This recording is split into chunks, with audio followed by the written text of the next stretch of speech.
AITA for cutting off my parents after they sold my $3,200 camera to fund my sister's trip? My name is Jordan, and I am 23 years old. Photography has been my passion since I was a little girl. I remember the day perfectly when they gave me my first disposable camera. I was about 10. I went crazy taking photos of everything. Bugs, clouds, my feet, the shadows of trees on the sidewalk. Now I am a professional photographer. I shoot weddings, engagement sessions, up-and-coming models, and honestly almost anyone who needs high-quality photos.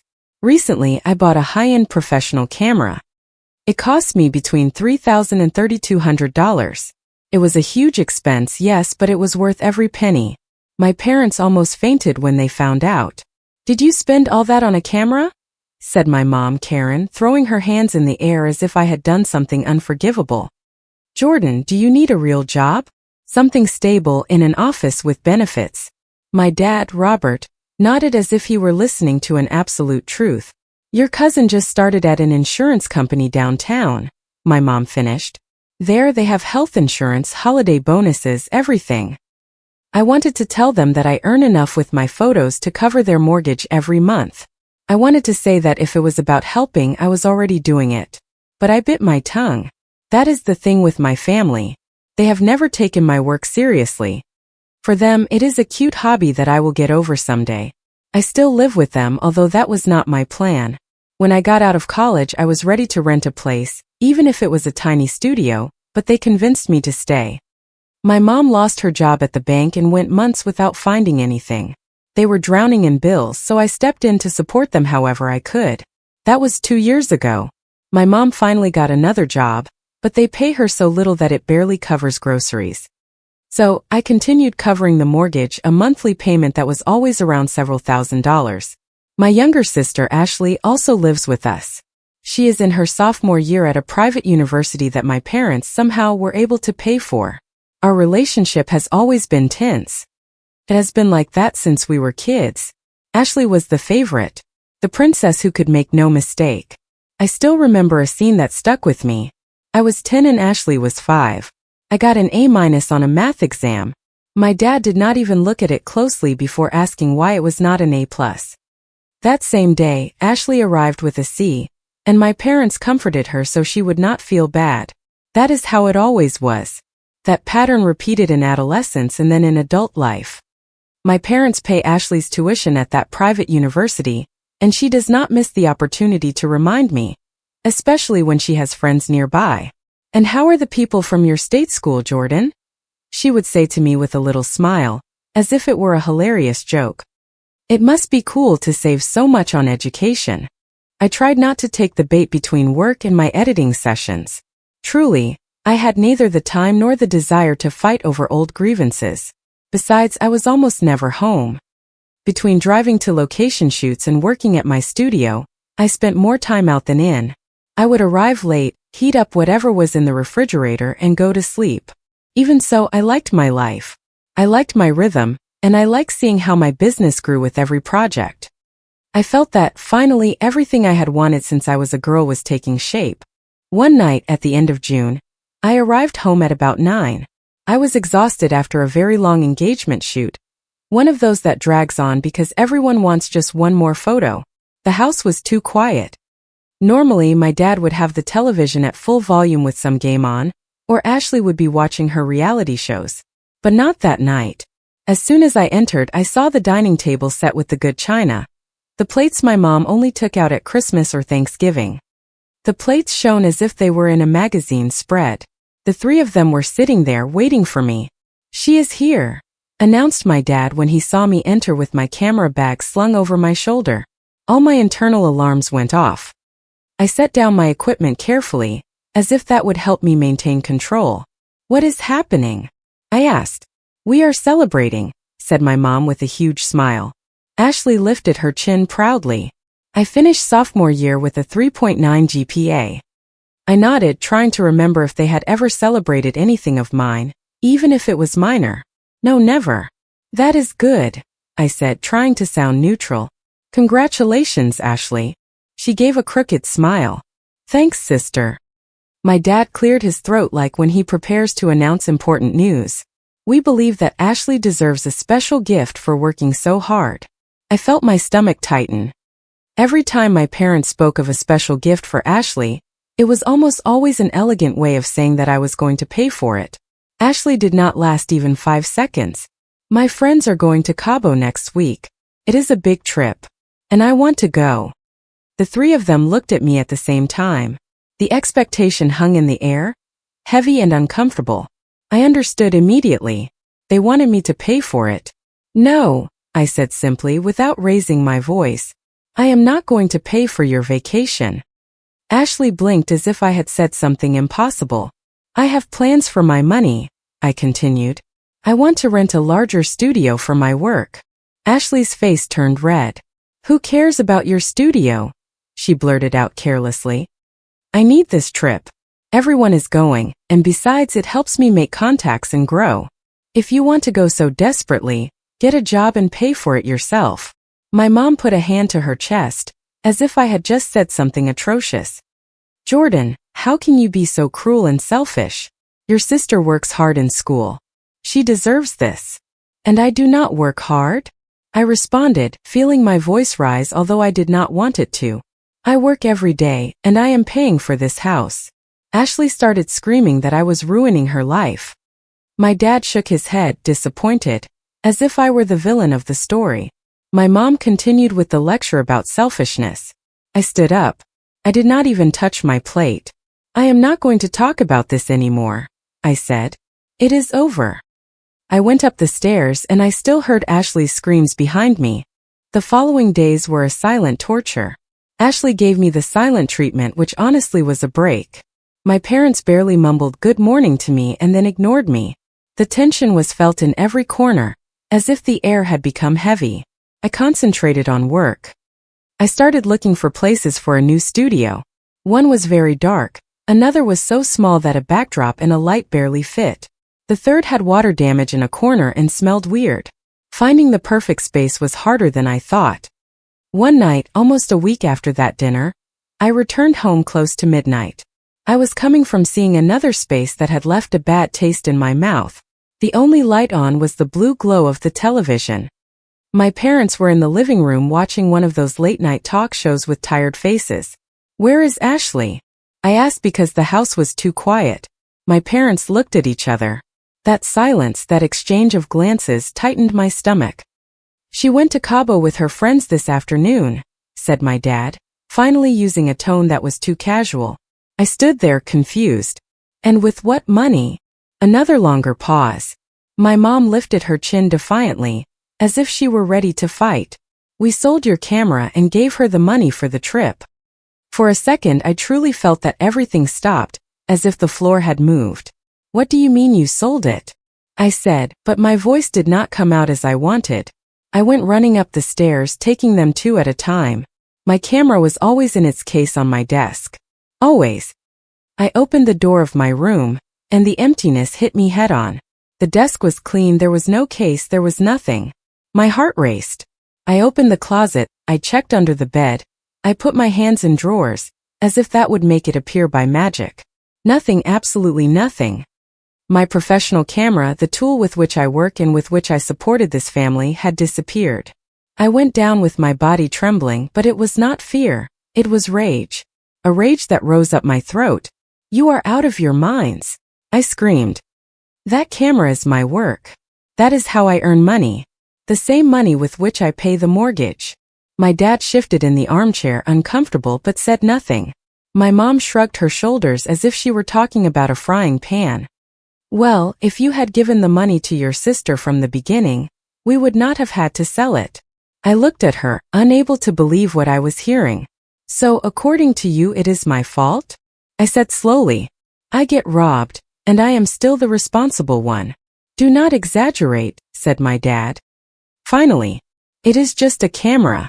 Can't you buy another? Just a camera, I repeated almost without air. That camera represented months of work. It was the quality that opened doors for me. It was the difference between a client who returns and one who leaves. And for them it was just a camera.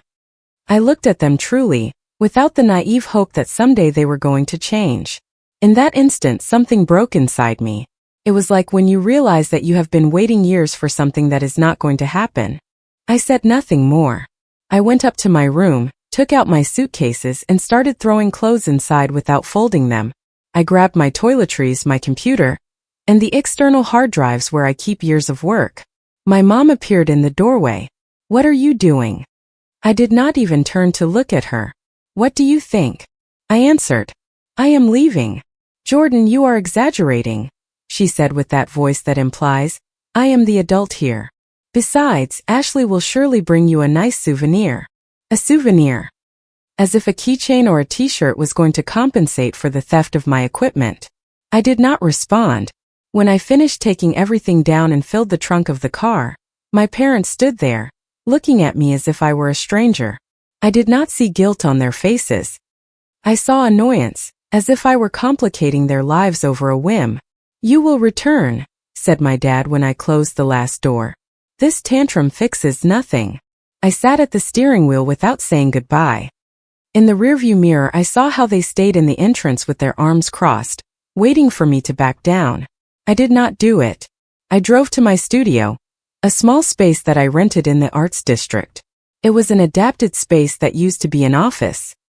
It had good natural light, and I had been fixing it up little by little with what I could afford. In a corner I had a small sofa where I sometimes fell asleep between sessions. That night that sofa was my bed. When I was left alone and finally the noise of the world turned off, the reality of what had happened fell on me like a huge wave. I sat on the sofa and started to cry. I cried with my chest tight, with my throat burning, with my body trembling. I cried from rage, from betrayal, and from that horrible realization that my own family saw me only as the one who pays. When I had no tears left, I opened my banking app. I had saved around $13,000 or $14,000. It was the money I was saving to rent a larger studio to take the next step. Now that dream was going to wait. I needed another camera immediately, or I was going to lose jobs already booked. I had a wedding that weekend. I also needed somewhere to live. I could not stay forever on the sofa. The next morning I called my friend Morgan.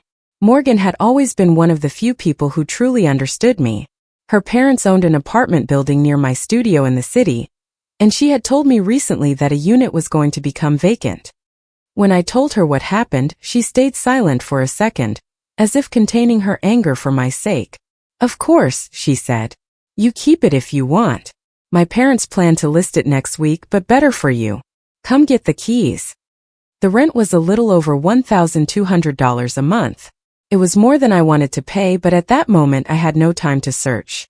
That same day, I met with Morgan's parents. I signed a simple lease, left a deposit, and they gave me the keys. Afterward, I went straight to a specialized camera store downtown, one of those places where they know what they sell and do not treat you like an amateur. The salesman recognized me as soon as I entered. "Back so soon, Jordan?" he said, surprised. "Don't tell me something happened to your camera." I forced a smile. "It is a long story," I responded. "I need the same model. Today, if possible." The man looked at me for a second and then nodded. "I still have one," he said. "It was the last one." "How much is it?" I asked, although I already knew. "About $3,200, he responded. "Yes," I answered, feeling the blow in my stomach. "I have no choice. I work with this." I left the store with the box pressed against my chest, as if it were something fragile, although in reality the fragile one was me. Then I went to Morgan's building and went up to the apartment. It was small, one bedroom with the living room and kitchen together, but it was clean, bright, and above all it was mine. There was no furniture, only an empty space that smelled of floor cleaner and possibility. That afternoon I moved my things from the car. I unpacked the basics. A pillow, a blanket, the computer, my drives, and the new camera, put away as if it were a treasure. To sleep I inflated an air mattress. I was going to need a bed and more things, but that could wait. All day my phone did not stop ringing. Messages, calls. My mom, my dad, Ashley. So many came in that finally I opened one. "You are being childish. Return and we will fix it. Your mom is worried. We will fix it. What gets fixed when you are robbed?" Afterward, a message from my dad. "This is what adults do. They help their family when it is needed. Grow up and assume your responsibility." A knot of bitter laughter formed in my chest. I was the only one who had assumed responsibilities. I was the one who paid the mortgage while they pampered Ashley and treated me as if my property was worthless. I did not respond. That night I saw a notification. Ashley had posted a story to Instagram against my better judgment. I opened it. There she was, posing on the beach, white sand, turquoise sea, designer sunglasses, and a drink in a huge cup, as if life were perfect. The caption read, "The best trip. Thanks Mom and Dad for making it possible." At that moment, I felt something harden inside me. It was not hate, it was clarity. I opened my banking app. I went to autopay settings. There was the automatic transfer that went from my account toward the house loan every month. With a few taps I canceled it. Then I blocked my parents' numbers and Ashley's. Let them resolve it on their own, even if it was just once. I left the phone on the floor and lay down on the air mattress, watching the ceiling of the apartment. For the first time in years I felt alone, yes, but also in a strange way free. The following 2 weeks passed quickly as if on automatic. Work, adjustments, sleeping little, unpacking boxes. I filled my schedule with photo shoots so as not to think. The apartment still felt temporary. Boxes stacked in a corner, walls with nothing, a borrowed chair, but it was mine. Here no one was going to touch my things. No one was going to sell something of mine for a good cause. I tried not to think about my family, but they did not help. Since I blocked them, they started calling from different numbers. I had to answer unknown numbers in case it was a client. Sometimes upon hearing the voice I already knew. "We have to talk," they said. I hung up. One Tuesday morning, I was editing photos from a maternity shoot when a call came in from an unknown number. I answered carefully. "Jordan Mills Photography." "Good morning, Jordan." It was my mom's voice, fast and sharp. "What did you do?" I breathed slowly. "What are you referring to?" "The bank called," she said, and her voice trembled from pure anger.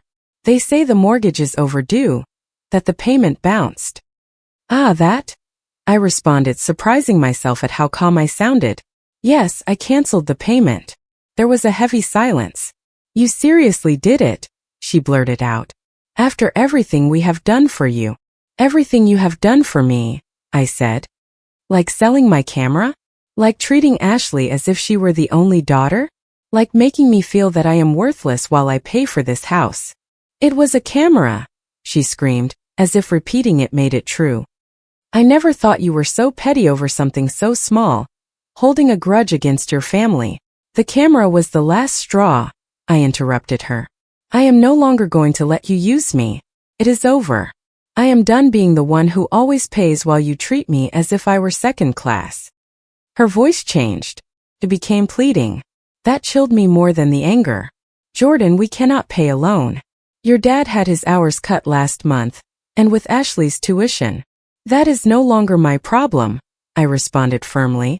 "You chose again. Now figure out how to handle it." And I hung up. I blocked that number too. My hands were trembling, but it was not fear. It was that weird sensation of having done something you owed yourself for a long time. The following days were surprisingly calm. I booked 3 new weddings, right in a season when there is always more work. Without the pressure of the mortgage, I could finally set aside money for myself. I found a used desk and a decent chair for the apartment. Little by little, my life began to assemble itself again like a puzzle. And then one afternoon, in the middle of a portrait session with a corporate client, the studio door burst open. Sorry, said my assistant Sarah, entering fast with her eyes wide with worry. "But there are some people insisting on seeing you. They do not want to leave." Before I could ask, my parents and Ashley pushed past Sarah and entered the studio as if it were their house. "We need to talk now," barked my dad, his face red. The client looked at me, alarmed. I felt my heart in my throat. I did the only thing I could do. "I am so sorry," I told the businessman, forcing a professional smile. "I am going to give you a discount for the inconvenience. If it works for you, we can reschedule for later today." Sarah, pale, accompanied him out. When the client left, I closed the door and turned toward them. Ashley stood a step behind my parents with her arms crossed, looking at me as if I were the guilty one. She had a tan from the trip. That tan that, for me, had a price and a name. "You cannot enter my workplace like this," I said, trying to maintain calm. You forced us, answered my mom. You blocked our numbers. You do not answer anything. Because I have nothing to talk about with you. My dad took a step forward. Well, we do, he said, pointing at me as if he were giving me an order. You are going to reactivate those payments immediately. The bank gave us a grace period for a few days, but they are not going to wait forever. I looked at him without blinking, unable to believe it. They came to my studio to demand money from me. It is not a demand, said my mom, as if she were explaining something obvious. It is your responsibility to help your family. My responsibility, I repeated. And Ashley's responsibility was to reject a trip paid for with something stolen. And your responsibility was not to steal from your daughter. Ashley finally spoke with that voice that says, it is not a big deal, quit the drama. It was a camera. That camera is my work, I answered her. That is how I earn money, including the money I gave them so you would have a roof over your head. My dad clenched his jaw. Enough, he said. I am not going to allow you to talk to me like that. Are you going to reactivate those payments or what? I asked. My mom stepped forward with a fake smile. Well, we are going to tell everyone what you did. Your aunts, your uncles, your cousins. Everyone is going to know how you abandoned your family when we needed you most. Tell them, I responded without trembling. Tell them that I stopped supporting you after you sold my professional equipment to pay for a beach trip for Ashley. I saw my mom's face twitch, as if she did not expect that answer. And I am going to tell you something else, I continued. If you do not leave at this moment and stop looking for me, I am going to file a police report for the theft of my camera. I have the receipt, I have proof, and I know exactly how much it cost. My dad froze. You wouldn't dare, he murmured. I took out my phone. Try me, I said. And I looked at Ashley. I do not think it suits you for this to become public. It is not a pretty story to show off. For the first time I saw them without arrogance. I saw them hesitating, as if they finally understood that their actions had consequences. You have 30 seconds to leave, I said, holding the phone in my hand. They started to move toward the door without arguing. My mom pulled Ashley by the arm, and Ashley let herself be led with her mouth tight. My dad stayed a second longer looking at me with hate. This does not end like this, he said, but his threat sounded hollow and tired. For me it does, I answered him. That night I could not sleep. I spent it reviewing the scene in my studio, wondering if I had gone too far. But then I remembered how they burst into my workplace, how they threatened me, and how they showed not even a shred of regret for selling my camera. I remembered that it was a camera.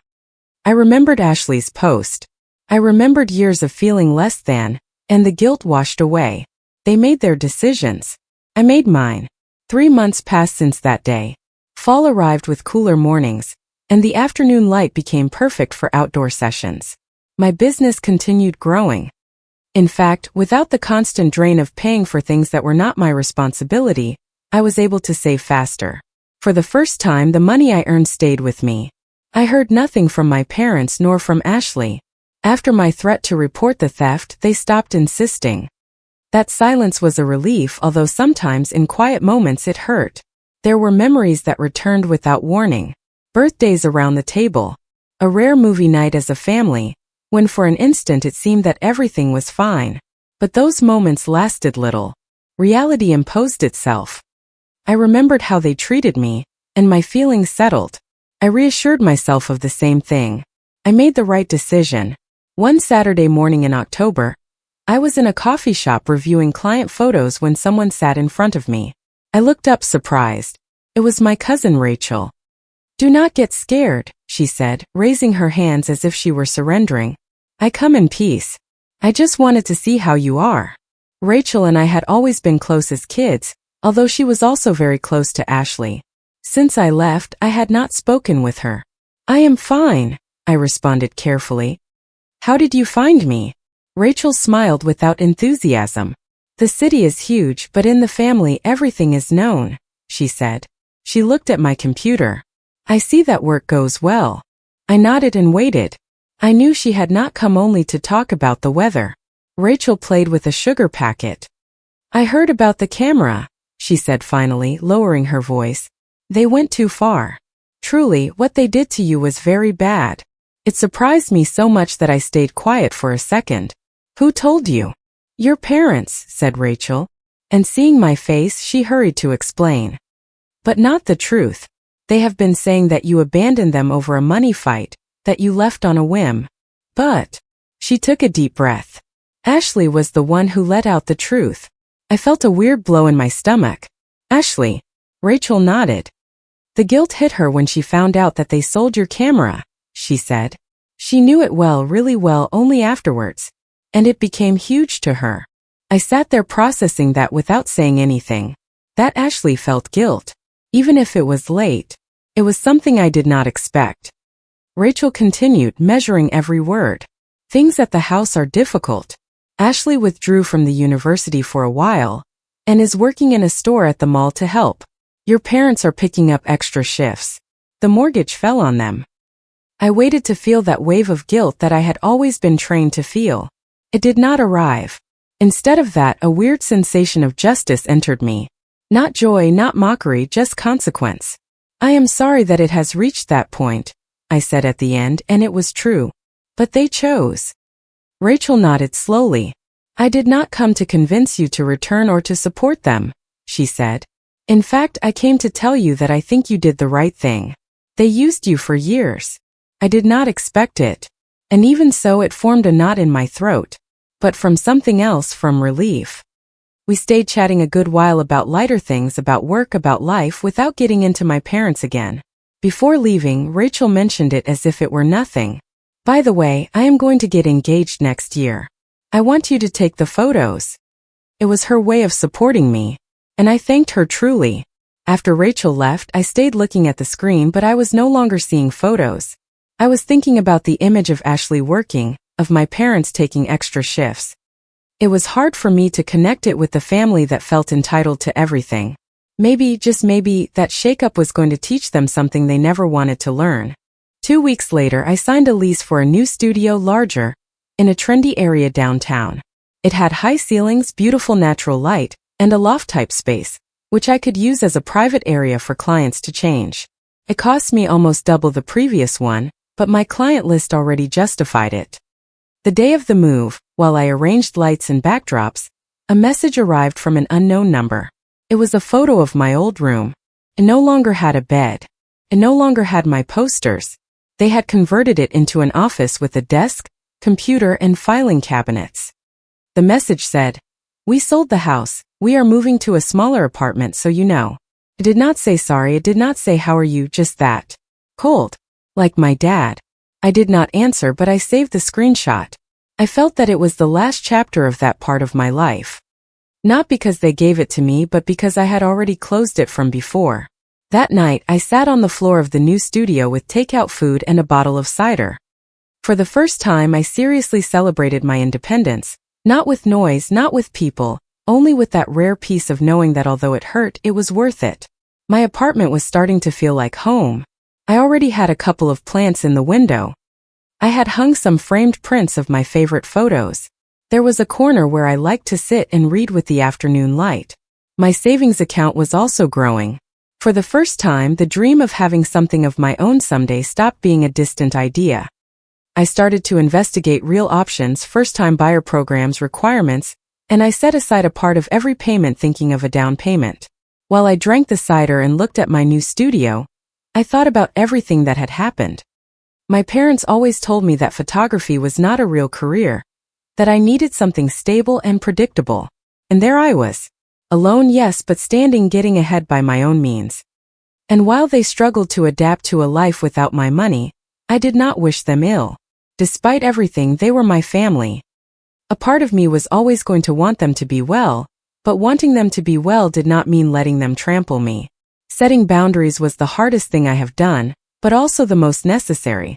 The sun was going down, and the golden light entered the studio as if it had planned it. I grabbed my camera, the new one, the one I bought because they forced me to start from scratch, and I took a photo of the place just as it was. Boxes in a corner, long shadows on the floor. That sensation of a beginning. When I saw the image on the screen, I knew that I was going to print it and hang it on the wall to remind myself of what it cost and how far I had come. This was my story now, told through my lens on my terms. And the future finally opened in front of me like a photo that I have not taken yet. Comment. I really hope this story resonated with you and reminded you of your inner strength. Sometimes we hold on to toxic situations simply because we are afraid to walk away. Learning to set healthy boundaries is not about punishing others, but about protecting your peace. It is incredibly hard to stand up to your family, yet your mental health and self-respect must come first. Please remember that you have the right to say no when a situation hurts you or disrespects your hard work. True love and support should never come at the cost of your dignity or financial security. Starting over might feel scary right now, but it is often the first step toward a life that is truly yours. You can wish people well from a distance without letting them control your future or your happiness. Trust your ability to rebuild because you are far more capable than you realize. I hope you choose yourself today and find the courage to chase the dreams that matter most to you. If you liked it, don't forget to leave a comment and support the channel by subscribing. See you in the upcoming stories.